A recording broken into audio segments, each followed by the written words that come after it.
ॐ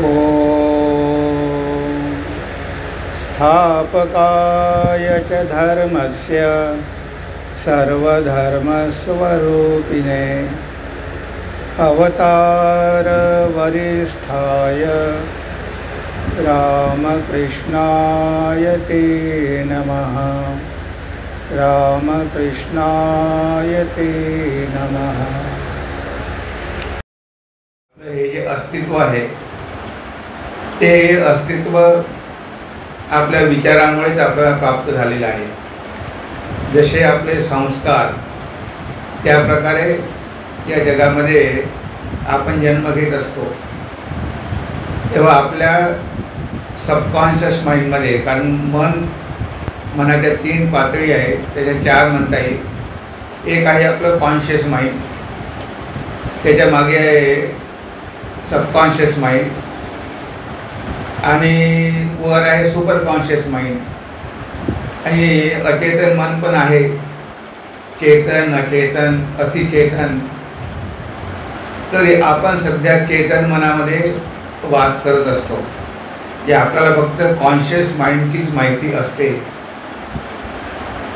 पण महापुरुषांना मात्र सगळं काही माहिती असते, त्यांच्याबद्दल आणि आपल्याबद्दल सुद्धा त्यांना माहिती असते। म्हणून तर ठाकूर त्यांच्यासमोर मनुष्य आल्याबरोबर सांगायचे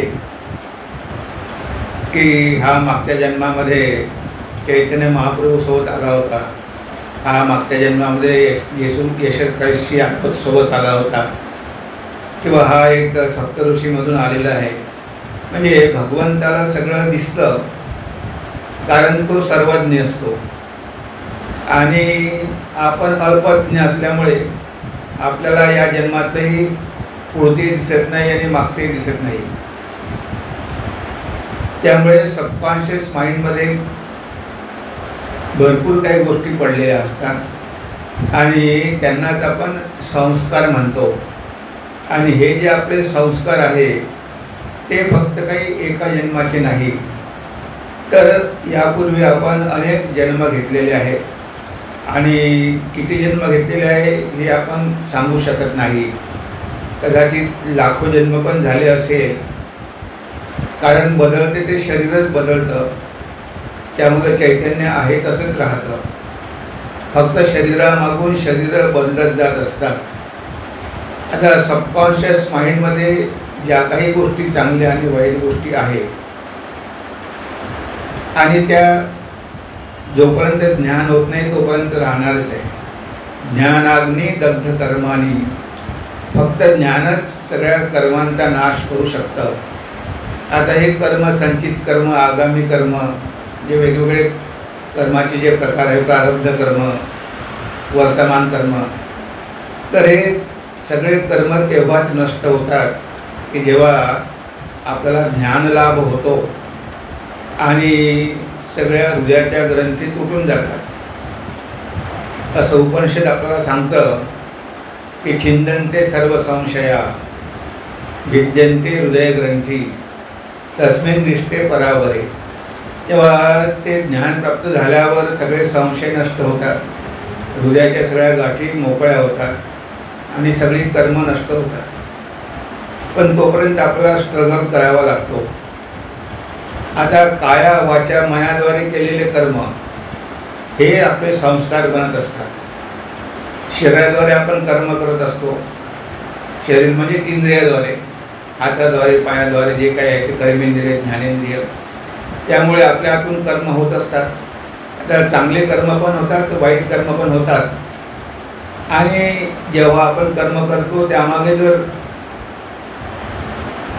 इच्छा असेल की मला काहीतरी प्राप्त झालं पाहिजे, म्हणजे जर फळाची इच्छा असेल तर ते कर्म फळ देऊन जातं, पण त्याचे संस्कार मात्र जात नाही, ते पडून राहतात। आता मनुष्याच्या मनामध्ये जेव्हा स्वार्थीपणा असतो तेव्हा त्या विशिष्ट प्रकारच्या प्रवृत्तीला बळी पडून तो कर्म करतो, रागामुळे करतो, लोभामुळे करतो, लोकांना त्रास देतो। कशासाठी?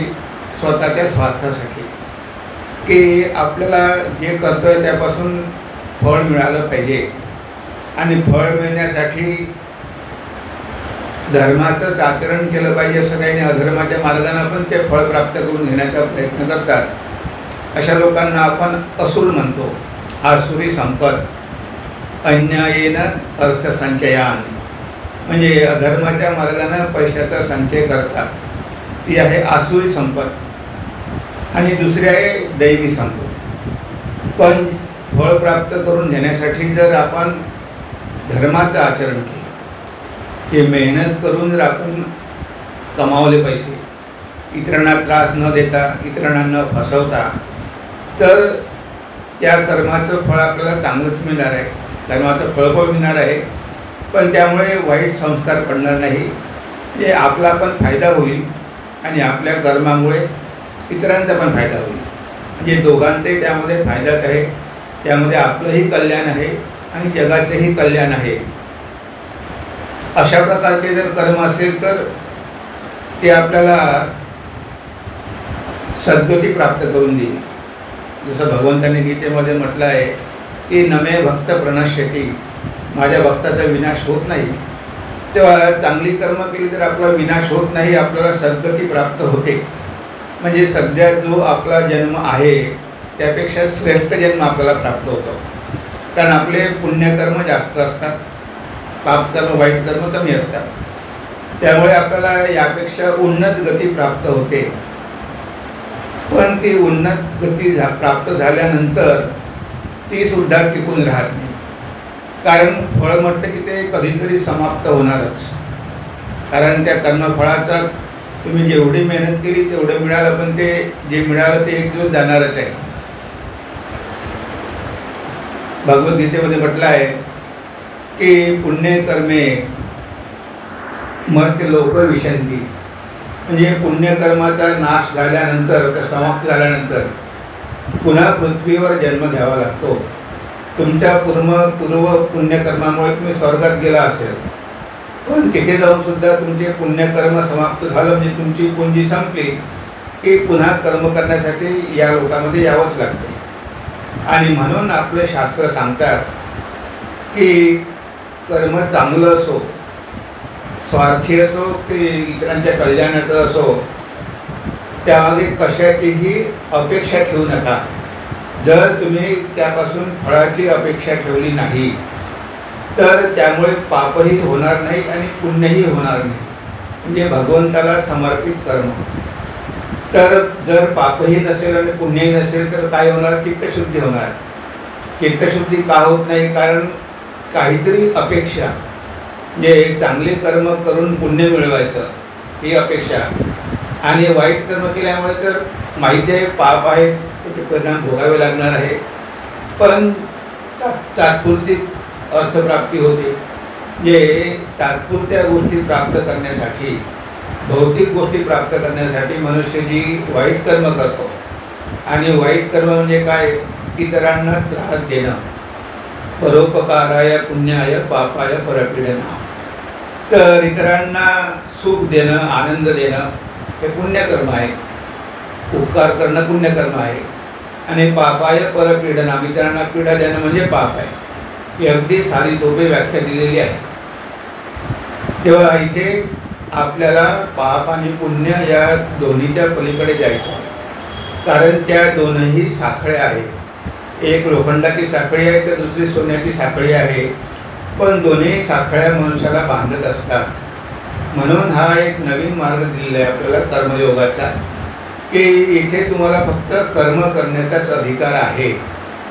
तुम्हाला जे काही मिळणार आहे ते तुमच्या प्रारब्धाप्रमाणे तुम्हाला मिळणारच आहे. तर जे प्रारब्ध आहे ते भोगावंच लागणार आहे. पण आता तरी तुम्ही कोणतीही कामना न ठेवता कर्म करत राहा. सगळं काही भगवंताला समर्पित करा आणि कशाचीही अपेक्षा करू नका. जे काही मिळालं की भगवंताची इच्छा असं समजूनच कर्म करा. मग तुम्हाला त्यापासून काहीच फळ मिळणार नाही, पण तुम्हाला असं फळ मिळेल की ते फळ कधी संपणार नाही. त्यालाच आपण अनंत जीवन म्हणतो. म्हणजे मनुष्य सगळ्या बंधनातून मुक्त होतो आणि मग त्याला कर्म करण्याची गरजच उरत नाही. तो कर्माच्या पलीकडे जातो. सगळे अवतार किंवा अवताराचे शिष्य जे येतात त्यांना कर्माचं काहीच प्रयोजन नसते. आपल्या प्रकारे आपल्यासारखं ते प्रारब्ध कर्मामुळे जन्म घेत नसतात. ते स्वतःच्या इच्छेने शरीर धारण करतात. त्यामागे त्यांचा एक काही उद्देश असतो. ते कार्य संपलं की ते शरीर सोडून देऊ शकतात. इच्छेनुसार शरीर त्याग करू शकतात, कारण त्यांचं कार्य संपलेलं आहे. पण आपल्याला मात्र प्रारब्धाचे भोग संपेपर्यंत शरीर धारण करावंच लागतं आणि दुःख भोगावीच लागतात. त्यामुळे आपल्या सबकॉन्शियस माइंडमध्ये हे जे सगळे कर्माचे संस्कार पडलेले आहेत, आपल्या शरीराद्वारे वाणीद्वारे आपण जे काही बोलतो ते पण कर्मच आहे. अनुद्वेग कर्म वाक्यम सत्यम प्रिय हितम चयत स्वाध्याय अभ्यासनम चैव वाङ्मयम तपौच्यते. तर इथे वाचेचं तपस सांगितलेलं आहे, शरीराचं तपस सांगितलेलं आहे आणि मनाचं पण तपस सांगितलेलं आहे. तर हे 3 प्रकारचे तपस आहे. तर आपल्या वाणीचा उपयोग कसा करावा, आपल्या वाणीद्वारे कुणाचे मन दुखवणे, निंदा करू नये, अपमान करू नये, वाईट बोलू नये, शिव्या देऊ नये, खोटं बोलू नये, हे सगळे पापकर्म आहे.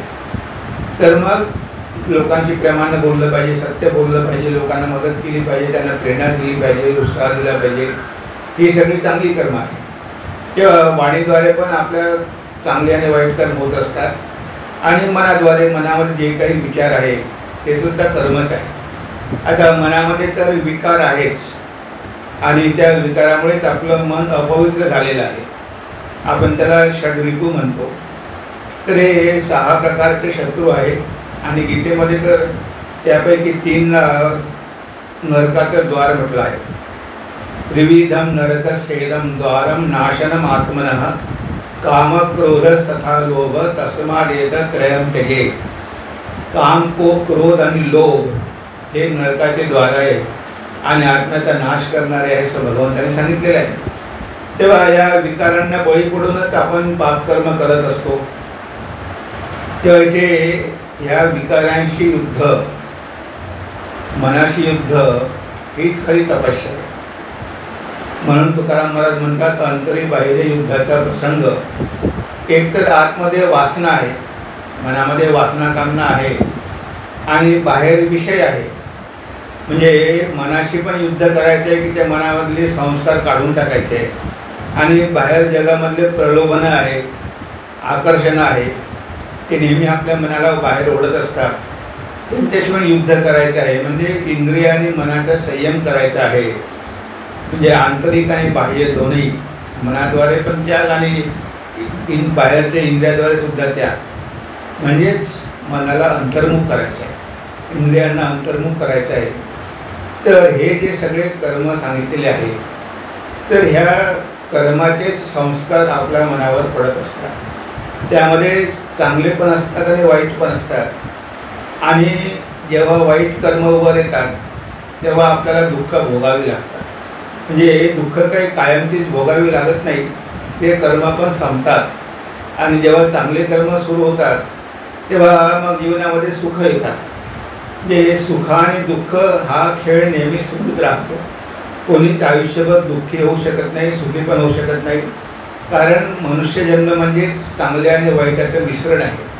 आता ज्यांच्यामध्ये वाईटच वाईट आहे त्यांना मनुष्य देहच लाभत नाही. ते पशुपक्षीच्या योनीमध्ये जातात, राक्षसाच्या योनीमध्ये जातात. त्यांची योनी वेगळी असते. आणि ज्यांनी खूप नुसते पुण्यच केलेले आहे ते पण या पृथ्वीवर येत नाही. त्या पुण्याचा भोग घेण्यासाठी ते स्वर्गात जातात. क्षीणे पुण्य मरते लोके विशंती. तेव्हा पुण्य क्षीण झालं की पुन्हा येतात. जे मनुष्य म्हणजे चांगल्या आणि वाईट कर्माचं मिश्रण. म्हणून आपल्याला मनुष्य देह लाभलेला आहे, कारण चांगले आणि वाईट हे समान आहे कमी जास्त प्रमाणात. तर आपण मनुष्य झालो म्हणजेच आपल्यामध्ये चांगलं आणि वाईटही आहे. आपल्यामध्ये पशुत्व पण आहे आणि देवत्व पण आहे. हे दोन्हीचं मिश्रण आहे. तेव्हा आपण खाली पण जाऊ शकतो, आपली अधोगती पण होऊ शकते, आपली ऊर्ध्वगती पण होऊ शकते. जर आपण जन्म मिळून वाईटच करत राहिलो तर पुन्हा मनुष्य देह लाभण्याची संधी फारच दुर्मिळ. कारण आपण पुन्हा खालच्या पातळीवर जाऊ शकतो आणि चांगली कर्म केली, खूप चांगली कर्म केली पण त्यामध्ये अपेक्षा ठेवून की मला सुख मिळालं पाहिजे जीवनामध्ये किंवा मला स्वर्गामध्ये सुख मिळालं पाहिजे, तर ते लोकसुद्धा त्या लोकांमध्ये जाऊन ते या सुखाचे भोग करतील आणि परत येतील. आता आपल्याला माहिती आहे की मथुरबाबूंनी ठाकूरांची किती सेवा केली. आता ठाकूरांमध्ये त्याला काली आणि शिवाचं दर्शन पण झालं, पण जेव्हा त्याचा मृत्यू झाला एका भक्ताने विचारलं की मथुरबाबूंनी तुमची एवढी सेवा केली, तो आता मुक्त होऊन गेला असेल. तेव्हा ठाकूर म्हणाले की तो मुक्त होणार नाही, कारण त्याच्या मनामध्ये खूप वासना कामना होत्या. तो काही दिवस राहील देवी लोकामध्ये आणि पुन्हा तो एखाद्या राजा होऊन जन्म घेईल. म्हणजे एवढी सेवा करून ठाकूरांना बघून सुद्धा तो मुक्त झाला नाही, कारण भगवंत पण मुक्त करू शकत नाही. आता तुमच्या मनामध्ये जर इथं पुन्हा येऊन या जगामध्ये भोग घ्यायची इच्छा असेल, म्हणजे जगाविषयी मनामध्ये जर कामना असेल, तर त्या कामना पूर्ण करण्यासाठी यावंच लागेल. म्हणून माताजी म्हणाल्या की डिझायरलेसनेस, भगवंताला प्रार्थना करा की भगवंता मला कामना शून्य कर, कारण जोपर्यंत कामना आहे तोपर्यंत मन अशुद्धच आहे. त्या कामनाच मनाला अशुद्ध करतात. तेव्हा ह्या कामना कशामुळे असं निर्माण होतात, कारण ह्या जगावरची आपली आसक्ती, ह्या जगालाच आपण खरं समजतो. आपल्याला वाटतं की हे जगच एकमात्र आहे आणि याच्या पलीकडचं जग अति विशाल आहे, अनंत आहे. त्याची आपल्याला धारणासुद्धा होत नाही, आपण त्याची कल्पनासुद्धा करू शकत नाही की हे जग जे दिसतं खऱ्या अर्थानं त्याचं अस्तित्वच नाही आहे. ते भासमान आहे, ते दिसतं पण ते खरं नाही आहे. आपण जेव्हा झोपतो तेव्हा हे जग राहत नाही, तेव्हा आपण नवीन सृष्टी तयार करतो, ती असते आपली स्वप्नसृष्टी. तेव्हा स्वप्नामध्ये गेल्यानंतर आपलं स्वप्नाचं जग सुरू होते, तिथे आपण वेगवेगळ्या गोष्टी निर्माण करतो. आता त्या सगळ्या गोष्टी आपण निर्माण करतो कुठून? मनातूनच निर्माण करतो, कारण मनामध्ये जे विचार आहे, संस्कार आहे, त्यामधून आपण स्वप्नाचं जगत निर्माण करतो. जे काही संस्कार आहे त्यानुसार आपण स्वप्नामध्ये बघत असतो. तेव्हा जर स्वप्नामध्ये हे जगत राहत नाही, मग हे जग खरं असणार कसं? किंवा हे जग जेव्हा आहे किंवा स्वप्नामध्ये जग खरं असत नाही. म्हणजे स्वप्न जर खोटे आहे तर हे जग पण खोटं आहे. म्हणून जर आपल्याला हे समजलं की मृत्यू झाल्यानंतर हे जग पण राहणार नाही, स्वप्नही राहणार नाही, जगही राहणार नाही, म्हणजे शेवटी जे नाशिवंत आहे, जे नश्वर आहे, जे कधी टिकून राहत नाही, त्याच्यामागे जर आपण रात्रंदिवस धावत राहिलो, त्याचं चिंतन करत राहिलो, त्यालाच आसक्त होऊन राहिलो, तर मनामध्ये ह्या जगाविषयीचे संस्कार आपले दृढ होतील. कारण अनेक जन्म घेतल्यामुळे, अनेक वेळा शरीर धारण केल्यामुळे इंद्रियाद्वारे दिसणारं जगच आपल्याला खरं वाटू लागतं. पण इंद्रियाच्या पलीकडलं जे जग आहे ते आपण बघितलेलं नाही, त्याचा आपल्याला अनुभव पण नाही आणि ते कसं आहे हे माहीत पण नाही. आता ज्या गोष्टीचा अनुभव घेतलेला नाही त्या गोष्टीवर प्रेम करणं म्हणजे किती अवघड आहे. म्हणजे भगवंतावर प्रेम करणं किंवा आत्म्यावर प्रेम करणं. आता आत्मा तर कधी बघितलं नाही, भगवंतालाही कधी बघितलं नाही. आपण म्हणतो की तो प्रेमस्वरूप आहे, तो आनंद स्वरूप आहे. आपण फक्त हे सगळं वाचलेलं असते आणि ऐकलेलं असते, पण त्याचा आपल्याला अनुभव आलेला नसतो. त्यामुळे त्या गोष्टीकडे स्वाभाविकच आपलं लक्ष जात नाही, कारण त्यासाठी ते सगळी तत्व अतिशय सूक्ष्म आहे. त्यासाठी मनाला सूक्ष्म करावं लागतं. आज आपलं जे मन आहे ते स्थूल आहे आणि या स्थूल जगाचा रात्रंदिवस विचार केल्यामुळे आपलं मनसुद्धा स्थूल झालेलं आहे. तेव्हा स्थूल गोष्टी आपण सहज समजू शकतो, पण सूक्ष्म गोष्टी मात्र आपण समजू शकत नाही. आता भगवान श्रीरामकृष्णांचं मन इतकं सूक्ष्म होतं की त्यांना कधी कधी शरीराचं भानच राहायचं नाही, या जगाचं पण भान राहायचं नाही. त्यांचं मन सहज समाधीमध्ये जायचं. ते म्हणायचे आपली जी आगकाठी असते तर ती जर भिजलेली असेल तर किती वेळा घासा ते विस्तव काही बाहेर येत नाही, पण ती जर सुकलेली असेल तर एकदा घातली तर फलकन त्यामधून अग्नी बाहेर पडतो.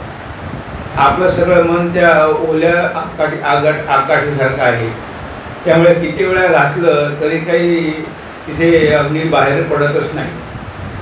तर ठाकरांचं मन कसं होतं की भगवंताचं नाव ऐकल्याबरोबर समाधीमध्ये जायचं. स्वामीजींना तर कधी कधी देहभानी राहायचं नाही, त्यांना एक वेळा आत्म्यावर बोलायचं होतं, त्यामुळे त्यांचं मन त्या विषयाचं चिंतन करता करता ते आत्म्यामध्ये लीन होऊन जायचे, समाधी लागून जायचे. म्हणून त्यांच्या खोलीमध्ये एक मोठा आरसा होता. ते त्या आरशामध्ये स्वतःला बघायचे. तेव्हा भक्तांनी विचारलं की स्वामीजी, तुम्हाला पण देहाभिमान आहे, तुम्ही पण स्वतःचा चेहरा आरशामध्ये बघता. तेव्हा स्वामीजी म्हणाले की मी त्यासाठी बघत नाही, आत्म्याचा विचार करतो तेव्हा मी विवेकानंद आहे आणि मला शरीर आहे, मला हे भानच राहत नाही. आता जर मला देहाचं भानच राहिलं नाही तर मी तिथे बोलणार कसं? म्हणून मनाला पुन्हा पुन्हा सांगावं लागतं की तू शरीर आहे, तू शरीर आहे. त्याला खाली आणावं लागतं, त्याला स्थूल करावं लागतं, मग कुठे मी व्याख्यानं देऊ शकतो. आणि आपलं तर त्यांच्या एकदम उलट आहे. आपलं मन काही केलं वर जात नाही, त्यांचं मन काही केलं खाली येत नव्हतं. अशा त्यांच्या मनाची अवस्था होती. म्हणजे त्यांचा जगाकडे बघण्याचा दृष्टिकोन वेगळा. त्यांना सगळ्यामध्ये तो भगवंतच दिसायचा, आपल्याला त्या सगळ्यांमध्ये राक्षसच दिसतो. कोणी शिव्या दिल्या तर बस झालं, आयुष्यभर तो आपला दुश्मन होऊन जातो. मग त्याच्यामध्ये ईश्वर वगैरे आपण काही बघू शकत नाही. जोपर्यंत संबंध चांगले आहे तोपर्यंत ठीक आहे, जोपर्यंत मदत करतो तोपर्यंत ठीक आहे. एखाद्यानं पैसे घेतले, उधार पैसे दिले नाही तर तो मग देवाचा पण राक्षस होऊन जातो. अरे काय बदमाश माणूस आहे, फसवलं मला. तर आपली दृष्टी ही अशी आहे, कारण त्याच्यामध्ये जे सूक्ष्म तत्व आहे, त्याच्यामध्ये जो भगवंत आहे तो आपल्याला कुठे दिसतो. जे महापुरुष आहे ते शत्रूवर पण प्रेम करतात, ते पाप्यांवर पण प्रेम करतात. त्यांना सगळ्यामध्ये ते एकच चैतन्य दिसते, तिथे काही भेद दिसत नाही. हा भेद आहे फक्त शरीर आणि मनाचा, पण आत्मरूपानं सगळं एकच आहे. तर हे जे आपले संस्कार असतात ते असतात सबकॉन्शियस माइंडमध्ये राहतात. जे कर्म जरी संपून गेलं तरी एक संस्कार मनावर पडतोच, एक मनावर डाग पडतोच. तुम्ही कोणताही अनुभव घ्या त्या जगामधला, तो अनुभव नष्ट होतो, पण मनावर एक संस्कार सोडून जातो. आता एखाद्या व्यक्तीनं समजा एकदा दारू घेतलेली असेल तर एकदा दारू प्याला किंवा एकदा सिगरेट प्याला तर त्याचा संस्कार मनावरती पडलाच. जर त्याला दुसऱ्यांदा कोणी दारू पीत दिसलं किंवा दारू स्मोकिंग करताना दिसलं तर लगेच तो संस्कार जागा होतो आणि अजून एकदा आपण थोडं स्मोकिंग करायला हरकत नाही असं त्याला वाटू लागतं, कारण तो संस्कार मनामध्ये पडलेला आहे. आता ह्या सीझनमध्ये खूप आपण आंबे खाल्ले, ते आंब्याचे संस्कार आहेच ना. आंबा बघितल्याबरोबर अरे मार्केटमध्ये आले का, आंबे आले वाटते, त्याला घेऊन आलं पाहिजे, म्हणजे ते मनामध्ये संस्कार राहून गेले. आणि जर बाजारात आले नसेल तर कमीत कमी स्वप्नात तरी तिथे तुम्हाला पैसे द्यावे लागणार नाही, फुकटच मिळेल. तर ते संस्कार होऊन पडून आहे, ते वर येतात. ज्या काही आपण या जगामध्ये अनुभव घेतलेले आहे, ज्या गोष्टींचा आपण विचार केलेला आहे, ते संस्कार आहेच. आता यासाठी साधना आवश्यक आहे. जे मनामध्ये जमलेले संस्कार आहेत ते काढून टाकणं, पण ते काढून टाकणं ठीक आहे, पण पुन्हा ते नवीन संस्कार निर्माण करू नये याकडे पण लक्ष देणं तेवढंच महत्त्वाचं आहे. नाहीतर एकीकडे संस्कार निघून जाते, दुसरीकडे पुन्हा तुम्ही भरत आहात, की मडकं तुमचं भरलं तर भरलंच राहणार. ते साधना करून निघून जाते आणि पुन्हा जगामध्ये राहून ते संस्कार त्यामध्ये तुम्ही टाकता. म्हणून भगवद्गीतेमध्ये म्हटलं आहे की दोनही पाहिजे. अभ्यासेन तु कौंतेय वैराग्येन च गृह्यते. जर तुम्हाला मन शुद्ध करायचं असेल तर अभ्यास तर पाहिजेच. तर अभ्यास म्हणजे हाच अभ्यास. जप, ध्यान, प्रार्थना, स्वाध्याय, साधुसंग हा सगळा अभ्यासच आहे.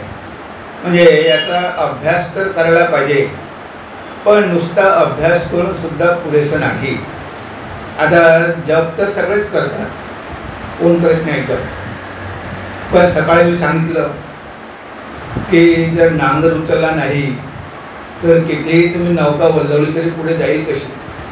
तर तुम्ही अभ्यास करता, साधना करता, सगळं काय करता, पण तुमची गाडी काही पुढे जात नाही. बलराम बाबूंनी ठाकूरांना हाच प्रश्न विचारला होता की म्हणे भगवंत दिसतो का? म्हणे हो. तर मी तर म्हणे त्याला इतक्या वर्षापासून आळवतो, पण मला अजूनही भगवान प्राप्ती झाली नाही. तेव्हा ठाकूर म्हणाले की तुम्ही तुमच्या मुलावर एवढं प्रेम करता, तेवढं भगवंतावर करता का? तेव्हा बलराम बाबांनी नाही, तेवढं नाही करू शकत. म्हणजे आपलं प्रेम कसं झालं आहे, डिव्हाइड झालेलं आहे. म्हणजे जे आपण म्हणतो की वन पॉइंटेड डिव्होशन तसं राहिलेलं नाही. अनन्य मनसा भगवंतात की तुम्ही सगळं सोडून माझं चिंतन करा. आपलं तसं होत नाही. आपण मनाला बऱ्याच भागामध्ये डिव्हाइड करून टाकलेलं आहे. आता 10 ठिकाणी जर मन गुंतलेलं असेल तर 10 व्यक्तीवर जर आपलं प्रेम असेल तर ते भगवंताला पूर्ण मन आपण कसं देऊ शकतो. श्री रामगीत म्हणाले की तुम्हाला कपडा खरेदी करायचा आहे, ते 16 आणे दिले पाहिजे. त्या कपड्याचं पूर्ण किंमत दिल्याशिवाय तो कपडा मिळणार नाही. तसं भगवंताला प्राप्त करून घ्यायचं असेल तर मन पूर्ण दिलं पाहिजे. तर एकीकडे तर आपण साधना करतो आणि तरी आपली प्रगती होत नाही, कारण आपली साधना कशी असते, वरवर असते. म्हणून ठाकूर म्हणायचे की डूब डूब डूब रूप सागरे आमार मन, त्याला तर खुदले पावी रे प्रेम रत्नधन. तेव्हा वरवर भासून वरवर तरंगून काहीच उपयोग नाही. म्हणजे आपण साधना करतो कारण गुरुने सांगितलेलं आहे म्हणून. आपण साधना करतो कारण एक आपल्याला ते काम संपवायचं आहे म्हणून. म्हणजे कधीतरी 108 वेळा केलं तर त्याला एवढी एक जबाबदारी आपली संपली की आपण बसलो आणि काहीतरी केलं एवढं समाधान वाटतं. पण त्यामुळे काही भगवान लागत नाही. जर साधनेमध्ये व्याकुळता नसेल, जर भगवंतासाठी प्राण व्याकुळ होत नसेल, जर भगवंतासाठी डोळ्यातून अश्रूच्या धारा वाहत नसेल, तर नुसता जप केल्यामुळे काही भगवंताचा लाभ होणार नाही. खरोखरच तुम्हाला पाहिजे का? ठाकूर म्हणाले की बायका पोरांसाठी लोक ढळाढळा अश्रू ढाळतात, पण भगवंतासाठी कोण रडतो? एक शिष्य म्हणायचा की मला भगवान लाभ होत नाही. तेव्हा गुरु म्हणाला चल गंगेवर स्नान करून आपण येऊ. आता तो जप, ध्यान, प्रार्थना, उपवास, तापास सगळं करायचा. तेव्हा गुरुने त्याला पाण्यामध्ये दाबून ठेवलं, त्याची मान दाबून ठेवली आणि 2 मिनिटांनी तो बाहेर आला. गुरुदेव तुम्ही हे काय केलं? मला काही तुम्ही मारून टाकणार होते का? तुला कसं वाटत होतं की मी जर श्वास न घेतला तर मी मरून जाईल तुझं असं वाटत होतं? म्हणजे अशी जेव्हा भगवंतासाठी तुझ्या मनाची अवस्था होईल की भगवान लाभ झाला नाही तर जगण्यात काहीच अर्थ नाही. ठाकूर म्हणाले की आई मी माझा गळा कापून घेईल तू दर्शन दिलं नाही तर. अशी जर मनाची अवस्था होईल तर मनातले सगळेच्या सगळे संस्कार जळून भस्म होते. पण जर आपला जप फक्त यंत्रवत असेल, म्हणजे आपण करतो पण सगळं यंत्रवत करतो, ते भगवंतावर जर प्रेम नसेल, श्रद्धा नसेल, साधनेमध्ये नियमितता नसेल, रेग्युलरिटी नसेल, अखंड साधना होत नसेल, मनामध्ये जर संशय असेल तर आपल्या साधनेला तेवढं यश मिळणार नाही. म्हणून पतंजली म्हणतात की सतू दीर्घकाळ नैरंतर्य सत्कारा सेवितो दृढभूमी. तर तुम्ही साधना कशी करा? दीर्घकाळ करा. म्हणजे अपेक्षा ठेवू नका की आपल्याला कधी ईश्वर लाभ होईल. करत राहा, चिकाटीनं करत राहा. ईश्वर लाभ हो की न हो तुम्ही प्रयत्न सोडू नका, याशिवाय होणार नाही. आपल्याला उतावीळ होऊन चालणार नाही. तर करतच राहावं लागेल दीर्घकाळ आणि निरंतर. म्हणजे त्यामध्ये खंड पडायला नको की 6 महिने साधना केली 6 महिने सोडून दिली असंही व्हायला नको. आणि श्रद्धा त्यामध्ये श्रद्धा पाहिजे, भक्ती पाहिजे, निष्ठा पाहिजे, व्याकुळता पाहिजे, एकाग्रता पाहिजे. जर ह्या तिन्ही गोष्टी असेल, दीर्घकाळ नैरंतर्य सत्कारा सेवितो, तेव्हा दृढभूमी, तेव्हा मन शांत होतं, तेव्हा मन स्थिर होतं आणि मग मनामध्ये बाकीचे विचार येत नाही. आणि जेव्हा बाकीचे मनामध्ये विचार येणं थांबतं तेव्हा समजायचं की आता आपल्या मनामधले संस्कार बरेच काही कमी झालेले आहेत. आता हे विचार काही बाहेरून येत नसतात. आपण जेव्हा साधनेला बसतो तेव्हा डोळे बंद केल्यानंतर आपल्या सबकॉन्शियस माइंडमधूनच ते विचार वर येतात. जे आतमध्ये आहे तेच बाहेर पडतात, आपोआप काही बाहेर पडत नाही. तर जी गोष्ट कधी आपण बघितलीच नाही त्या गोष्टीत आपण विचारच करू शकत नाही. त्यामुळे इथे जे जे काही आपण बघितलं आहे, जे जे अनुभव घेतलेले आहे, ज्या लोकांवरती आपली आसक्ती आहे, तर त्याच गोष्टी आपल्याला ध्यानामध्ये पुन्हा पुन्हा डिस्टर्ब करत असतात. पण जर ध्यानाच्या वेळेस पूर्ण मन आपण भगवंताला देऊ शकलो आणि बाकी कोणतेही विचार मनामध्ये जर आपण येऊ दिले नाही, त्यालाच तर खरं ध्यान म्हटलेलं आहे. गीतेमध्ये पण तेच सांगितलं आहे, शनै शनै उपरमे बुद्ध्या धृती गृहीतया आत्मसंस्थम मन कृत्वा न किंचिदपि चिंतये. किंवा भगवंत म्हणतात गीतेमध्ये की हळूहळू तुम्ही तुमच्या मनाला विड्रॉ करा, बाकीच्या सगळ्या गोष्टींपासून मनाला विड्रॉ करा आणि भगवंतावरच स्थिर करा. शनै शनै, हळूहळू, शनै शनै उपरमे बुद्ध्या धृती गृहीतया, म्हणजे मनापेक्षा श्रेष्ठ आहे बुद्धी. तर बुद्धीमध्ये दृढनिश्चय करा आणि बुद्धीच्या द्वारे मनाला आत्म्यावर एकाग्र करा. ते मन पुन्हा बाहेर जाईल, पुन्हा त्याला आणा आणि न किंचिदपि चिंतये. आत्मचिंतन किंवा भगवत चिंतन याशिवाय कसलंही चिंतन करू नका, कारण ती वेळ तुम्ही भगवंताला दिलेली आहे. तर समजा तुम्ही एखाद्या डॉक्टरला वेळ दिलेली आहे की मी डॉक्टर साहेब तुम्हाला भेटायला येणार. डॉक्टर म्हटलं की ठीक आहे 5 वाजता या. तुम्ही जर डॉक्टरकडे गेले, 5 ते 5:30 तुम्हाला वेळ दिली, त्या अर्ध्या तासामध्ये तुम्ही काय सांगता? तुम्ही सांगत नाही की डॉक्टर साहेब तुम्हाला माहिती आहे का, माझा मुलगा पुण्याला राहतो, तो IT मध्ये चांगली नोकरी करतो, माझी सुनबाई पण नोकरी करते, माझ्या नातवाबद्दल काय सांगू, त्याच्यामध्ये एवढेच गुण आहे, लहान आहे पण एवढा हुशार आहे. आता हे तुम्ही जर सांगत राहिला आणि अर्धा तास होऊन गेला, डॉक्टर तुमची वेळ संपली, गेट आऊट.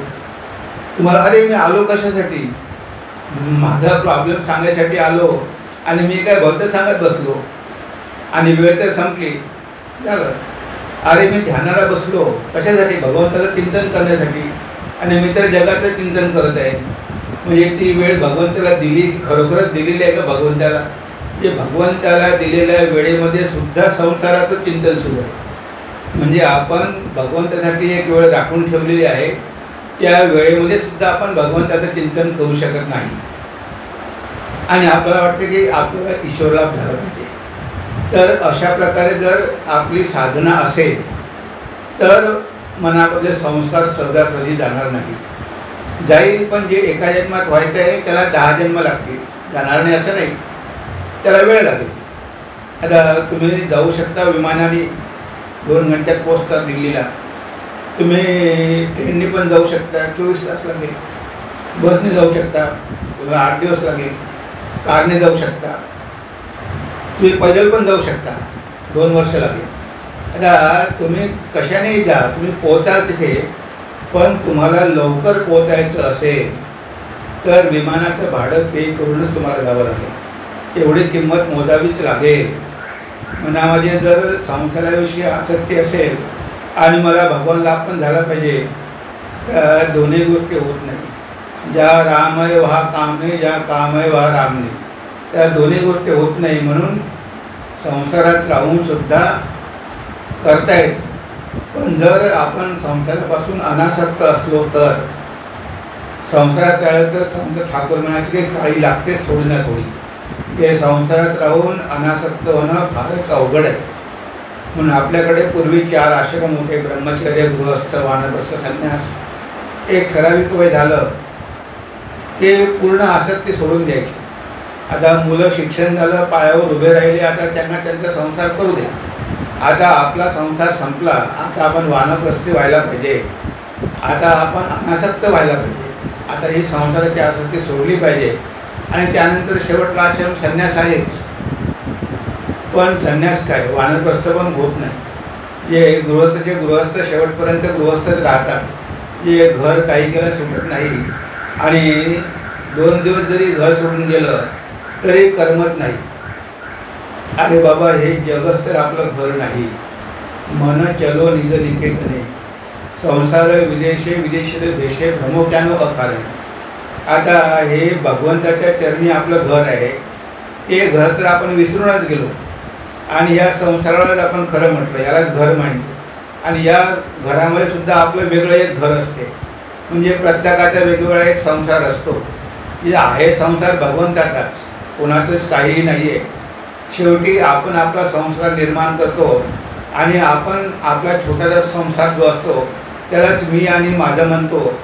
जरी ते माहिती आहे की आपलं काहीच नाही आहे, सगळं भगवंताचंच, त्याच्या इच्छेनं सगळं चाललेलं आहे. त्यालाच माहिती आहे कोणाचे कसे कर्म आहे, तुमच्यासोबत कोण किती दिवस राहणार आहे. तर हे आपण विसरतो आणि हे मी माझंचं बंधन जे आहे ते काही केल्या जात नाही.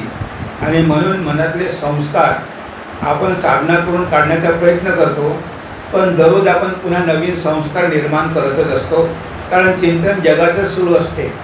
त्यामुळे एकीकडे संस्कार जातात आणि दुसरीकडे निर्माण होतात. म्हणून अभ्यास तर पाहिजेच, साधना पाहिजेच, पण वैराग्य पण पाहिजे.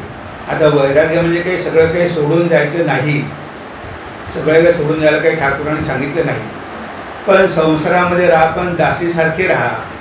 आता ठाकूरांनी बऱ्याच गोष्टी सांगितल्या आहेत. एका जणाला 8 बायको होत्या, तर तो त्याची एक बायको सोडत होता. तुम्हाला माहितीच आहे.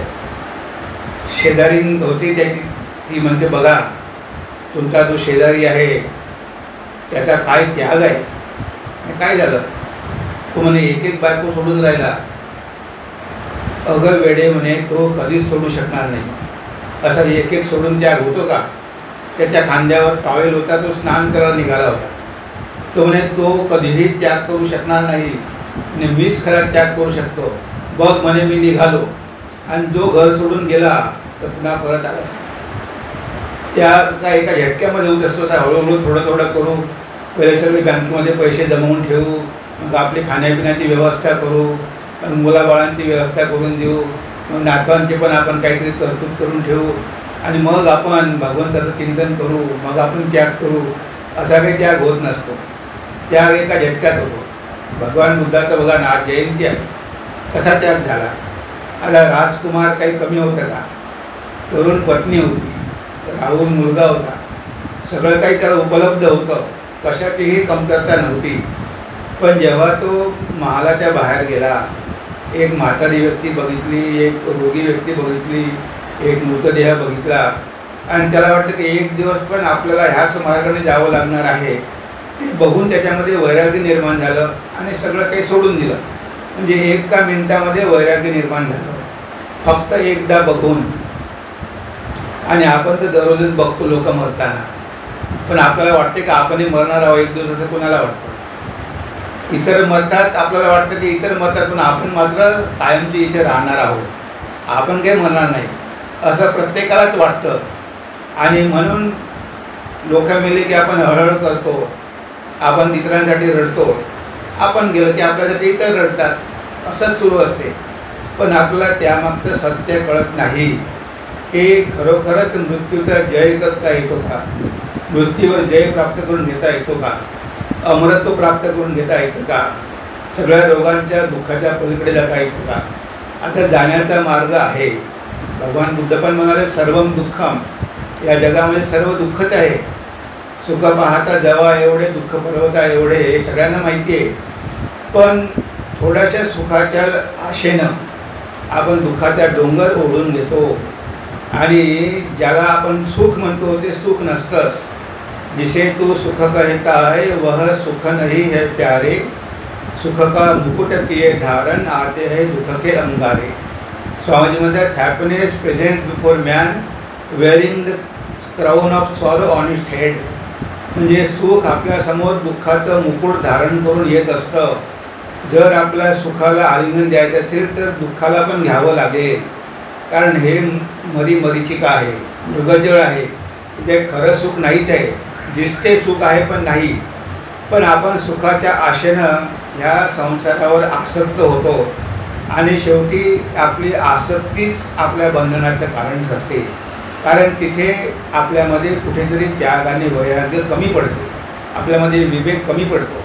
आपल्याला हे काय खरं काय खोटं, काय नित्य काय अनित्य हे कळतच नाही आणि त्यामुळे आपण या जगाच्या बंधनात पुन्हा पुन्हा पडतो आणि पुन्हा पुन्हा आपल्याला या संसारामध्ये यावं लागतं.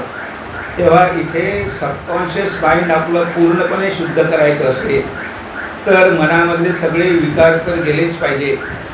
आणि हे संतांनी दाखवून दिलं. नामदेव महाराजांच्या अंगावर 100 वेळा मनुष्य थुकला पण त्यांना राग आला नाही, म्हणजे त्यांनी रागावर विजय मिळवलेला होता. या संतांनी दाखवून दिलं. त्यांचा किती अपमान झाला.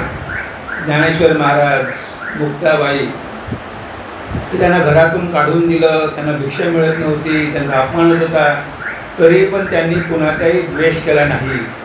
ज्या विसोबा खेचरांनी त्यांचा एवढा छळ केला त्या विसोबा खेचरसुद्धा ज्ञानेश्वर महाराजांचा शिष्य झाला आणि नामदेव महाराजांना त्यांच्याकडे दीक्षेला पाठवलं. म्हणजे ह्या लोकांना इतका जरी त्रास दिला, इतका छळ केला, पण त्यांनी कधीही कुणाचाही द्वेष केला नाही. म्हणजे त्यांचं मन अतिशय पवित्र होतं. त्यांच्या मनाला ह्या गोष्टी स्पर्शच करू शकत नव्हत्या. तर जेव्हा आपल्या मनाची ती अवस्था होईल आणि केव्हा होईल की जेव्हा मनामध्ये सगळे संस्कार निघून जातील. आणि त्यासाठी साधना तर आवश्यकच आहे. त्या जप म्हणजे सुद्धा एक साधनेचा प्रकारच आहे. साधना पण पाहिजे आणि वैराग्य पण पाहिजे. संस्कार आपल्याला निगेटिव्ह संस्कार काढून टाकायचे आहे आणि चांगले संस्कार जमवायचे आहे. म्हणून तर सत्संग, म्हणून तर प्रार्थना, म्हणून तर जपध्यान. त्यामुळे आपण वाईट संस्कार काढून टाकतो आणि नवीन संस्कार निर्माण करतो. भगवंताची भक्ती, दया, प्रेम, सेवा, करुणा हे जे आहे हे नवीन संस्कार आपण निर्माण करतो. पण आपण जर त्यासोबतच बाकीच्या गोष्टीवर जर आपण लक्ष देत राहू, संसारावर जर आपण आसक्त राहू आणि पैशाच्या लोभामुळे जर आपल्या अजून काही स्वार्थी कृत्य घडले की ज्यामुळे लोकांना त्रास होत असेल तर पुन्हा नवीन संस्कार निर्माण होतील आणि ते संस्कार भोगण्यासाठी सुद्धा आपल्याला बरेच वर्ष वाया घालवावे लागतील त्या कर्माचं फळ नष्ट होण्यासाठी. कारण कर्म करणं सोपं आहे पण त्याचे संस्कार काढून टाकणं फार कठीण आहे. म्हणून प्रत्येक कर्म करण्यापूर्वी 100 वेळा विचार केला पाहिजे की ह्या कर्माचे परिणाम काय होतील, कॉन्सिक्वेन्सेस काय होतील, परिणाम काय होतील याचा विचार करून मगच कर्म केलं पाहिजे. आणि हाच स्वामी विवेकानंद हीच नैतिकता आहे. Whatever is selfish is immoral, whatever is unselfish is moral. जे काही स्वार्थपर आहे ते अनैतिक आहे आणि जे काही निस्वार्थपर आहे ते नैतिक आहे. त्यांनी सिंपल व्याख्या दिलेली आहे की नैतिकता म्हणजे काय. जे कोणतेही कर्म स्वार्थबुद्धीने आपण करत असू तर ते अनैतिक होईल आणि तेच कर्म इतरांच्या कल्याणासाठी करत असू तर ते कर्म नैतिक होईल. ते आपल्याला भगवंताकडे घेऊन जाईल आणि तीच आपली ड्युटी आहे, तेच आपलं कर्तव्य आहे. तर अशा प्रकारे आपल्याला जगात राहायचं आहे आणि जगात राहूनच आपल्याला भगवंताची प्राप्ती करून घ्यायची आहे. कारण आपण सगळे काही भगवान बुद्ध होत नाही, म्हणजे होऊ शकत नाही. तर आता संसारात पडलोच आहे, तर संसाराची पण जबाबदारी आहेच. पण ती जबाबदारी सांभाळताना सुद्धा विचार हाच केला पाहिजे की जगात आपलं कोणीही नाही, एक मात्र ईश्वरच आपला आहे आणि हे कर्तव्य माझं आहे. कारण मी या घरामध्ये जन्म घेतलेला आहे. ह्या सगळ्यांची काळजी घेण्याची जबाबदारी भगवंताने माझ्यावर टाकलेली आहे. तेव्हा मी या लोकांकडे दुर्लक्ष करू नये. ठाकूरांनी माताजींकडे कधी दुर्लक्ष केलं नाही. त्यांना पत्नी म्हणून जे त्यांचं कर्तव्य होतं ते पार पाडलं. त्यांच्यासाठी काही पैशाची तरतूद पण करून ठेवली. पण तिथे आपण बघतो की आसक्ती मुळीच नव्हती. अशा प्रकारे ते जगात राहिले. म्हणजे जगात राहा, तुमची नौका पाण्यात असू द्या, पण पाणी मात्र नौकेमध्ये शिरू देऊ नका. जर संसार मनामध्ये शिरला तर जीवनरूपी नौका भवसागरात बुडून जाईल.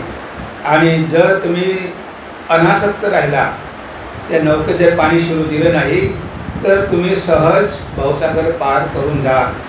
हेच भगवान श्रीरामकृष्ण आपल्याला सांगतात. आणि हे आपलं जे सबकॉन्शियस माइंड आहे ते जेव्हा एकदम शुद्ध होतं तेव्हा आपण वेगळ्या एका लेवलवर जातो. तिथे कॉन्शियसही राहत नाही आणि सबकॉन्शियसही राहत नाही, तर ते होतं सुपर कॉन्शियस. म्हणजे मन शुद्ध होताच, मनामधल्या कामना नष्ट होताच आपण अशा अवस्थेमध्ये जातो की त्याला म्हटलं आहे समाधीची अवस्था.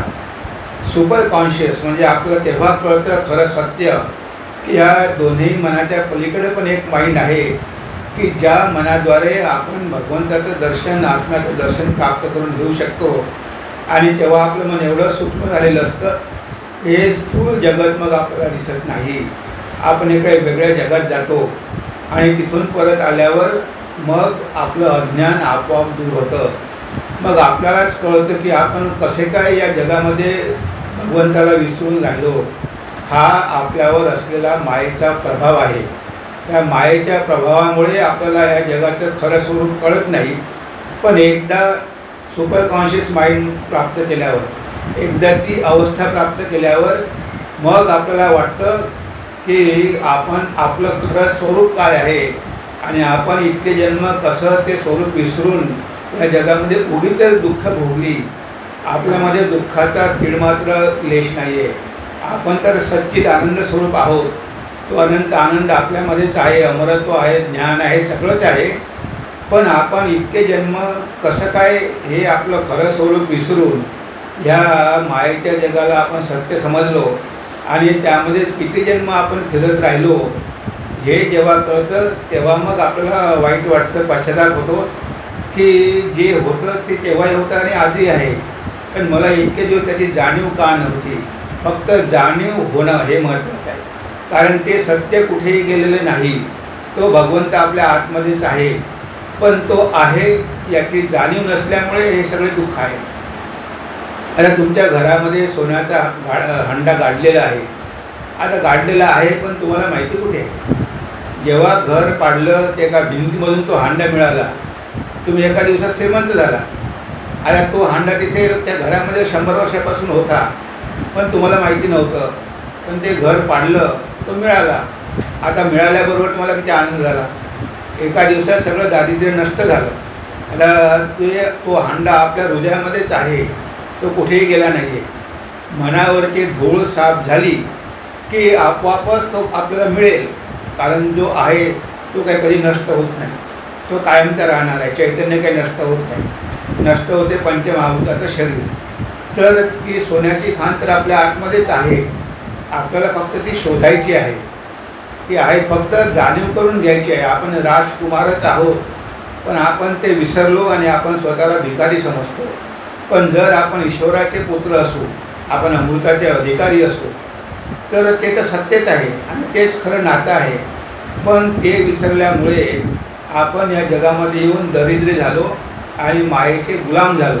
ती जशी आपल्याला वागवते, जसा कंट्रोल करते तसं आपण वागतो. आपणही माया दिशेच आहोत. आपण मायेच्या पलीकडेच आहोत. आपल्याला माहिती झाल्यावर आपल्याला कळेल की माया आपल्या कंट्रोलमध्ये आहे, आपण त्या कंट्रोलमध्ये नाही. पण ही माया आपल्याला एक छोटासा तुकडा फेकून देते आणि तो आपण चघळत राहतो. जसं कुत्र्यासमोर एखादं हाड फेकून दिलं, आता ते हाडच चघळत राहतं. त्या हाडामध्ये काही नसते. त्याच्या तोंडाला रक्त सुटते आणि ते रक्त त्याला गोड लागतं म्हणजे रक्त त्याच्या तोंडामधून चाललं असतं. पण तो कुत्रा ते हाडच चघळत राहतं. तशा प्रकारे ह्या मायेनं छोटे छोटे भोग आपल्याला दिले आणि आयुष्यभर आपण ते घेऊनच समाधान मानतो आणि ते सोडून देण्याचं आपलं साहस होत नाही. आणि म्हणून आपण तेच घेऊन बसतो आणि त्यामध्येच आपण संतुष्ट असतो. म्हणजे अल्पसंतुष्ट, थोड्याशा गोष्टीवर संतुष्ट. पण त्याच्या पलीकडे केवढी मोठी आनंदाची खाण आहे. पुढे जा, पुढे जा, पुढे जा, पुढे जात राहा. सोन्याची खाण आहे, चांदीची खाण आहे, हिऱ्या माणकाची खाण आहे. तर हे सगळं पडलेलंच आहे. फक्त आपल्याला जाणीव नाही. तेव्हा आपण जेव्हा तीव्रतेने साधना करतो आपल्या साधनेची तीव्रता किती आहे, आपल्या साधनेची इंटेन्सिटी किती आहे, आपल्या साधनेमध्ये व्याकुळता किती आहे, यावर आपली प्रगती अवलंबून असते. आपण किती वेळ केला आणि किती जप केला याला महत्त्व नाही. तुम्ही 1 वेळा केला काय, 10 वेळा केला आणि 1000 वेळा केला, पण तुम्ही खरोखर आंतरिक भावाने जर भगवंताला 5 मिनटं जरी आळवलं तरी 1 घंटा जप करण्यापेक्षा ते 5 मिनटं महत्त्वाचे आहे. कारण तुम्ही इंटेन्सली केलेलं आहे ते 5 मिनटं. तुम्ही 1 घंटा मेकॅनिकली केला आहे, पण 5 मिनटं तुम्ही इंटेन्सली केलं की 5 मिनटात तुमच्या मनामध्ये भगवंताशिवाय दुसरा कोणताही विचार आला नाही. ते जास्त महत्त्वाचं आहे. म्हणून साधना करायची आहे, अभ्यास करायचा आहे आणि त्यासोबतच आपल्याला अनासक्ती पण शिकायची आहे. दोनही पाहिजे, वैरागी पाहिजे आणि अभ्यासही पाहिजे. तर आपण आध्यात्मिक गुणात पुढे जाऊ शकतो. आपल्या सबकॉन्शियस माइंडमधले संस्कार नष्ट होऊ शकतात. आपल्या सगळ्या कामना वासना जवळून भस्म होऊ शकतात. जर ह्या 2 गोष्टी असेल तर मला वाटते की एका प्रश्नाच्या उत्तरामध्येच आपला क्लास आज संपलेला आहे. तेव्हा आज आपण इथेच थांबूया. नमस्कार, धन्यवाद. ओम शांती शांती शांती. हरि ओम.